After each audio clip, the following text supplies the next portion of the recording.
আসেন আরো কিছু ফার্নিচার দেখাই। কেমন লাগলো?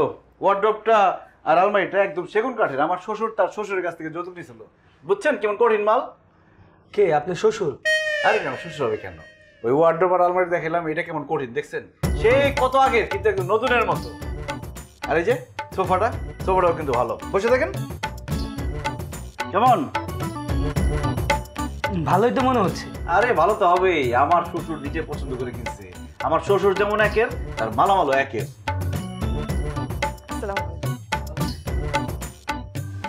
উনি কি তোমার আত্মীয় স্বজন? কি আরে না, আত্মীয় স্বজন হবে কেন? তারা পুরান ফার্নিচার কেনা হচ্ছে, ব্যবসা করে। তো উনি এখানে কি করতেছে? কারণ তোমাদের বাসার যত ফার্নিচার আছে পুরান, সব বিক্রি করে দিব আজকে। সব বিক্রি করে দিবা মানে? আব্বার সাথে কথা হয়েছে এই ব্যাপারে তোমার? এইটা নিয়ে আব্বার সাথে কথা বলতে হবে কেন? আমি যে জামাই, এবারে জামাই হিসেবে আমার একটা দায়িত্ব আছে না, আমি দায়িত্ব পালন করতেছি। তাছাড়া আমি এবারে জামাই হিসেবে আসছি, আমার সাথে সব পুরানো ফার্নিচার যায় মানায়, এই জন্য সব বিক্রি করে দিচ্ছি, নতুন ফার্নিচার আসবে। না না, একটা ঝামেলা করতেছো তুমি। শোনো, দেখো আমি বুঝতেছি তোমার উদ্দেশ্যটা ভালো, সৎ, কিন্তু বাস্তবতাটা ভিন্ন।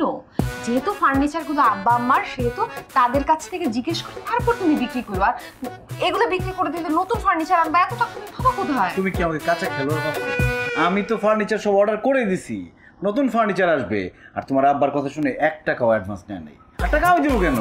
টাকা দিব আমার শ্বশুর। আমার শ্বশুরের এত টাকা। আমার শ্বশুর পোশাক পরিবর্তনের মতো করে এখন থেকে ফার্নিচার পরিবর্তন করবে, নতুন ডিজাইন আসবে আর যাবে, আসবে আর যাবে। যাও তুমি আমাদের জন্য চা নাস্তা নিয়ে আসো। না না ভাবি, চা নাস্তা আনতে হবে না। আরে না বললে হয় নাকি? যাও না, চা নাস্তা নিয়ে আসো। তুমি আমার কথাটা বোঝার চেষ্টা করো। দেখো বাবা মার সাথে একটা কথা বলে নাও, নাকি তোমার যে ঝামেলা হবে। আচ্ছা, আব্বার সাথে আমি কথা বলবো, তো তুমি টেনশন করো না। যা, ওই যে আব্বা চলে আসছে। আব্বা আসেন। কি খবর বাবা?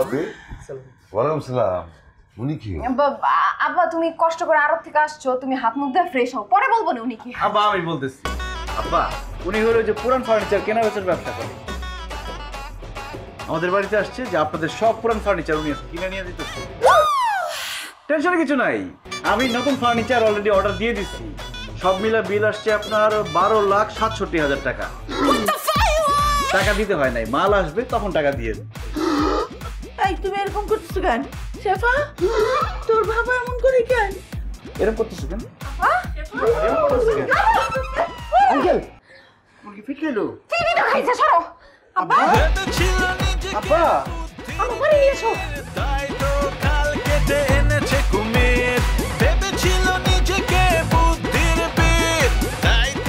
এ রতন, খিরে এত খুশি মনে কই যাইতেছস?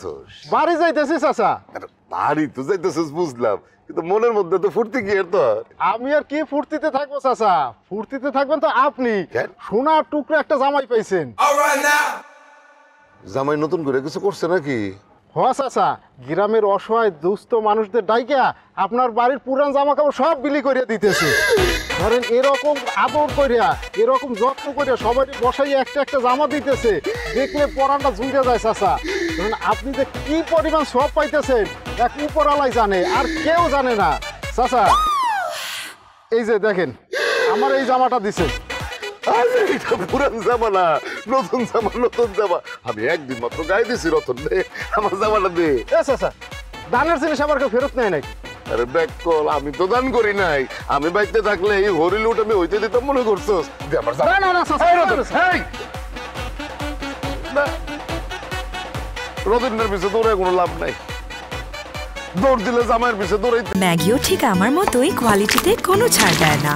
7টি দেশের সেরা খামার থেকে আসে ম্যাগি নুডলসের ময়দা। মা হিসেবে এটাই আমার জন্য গিফট।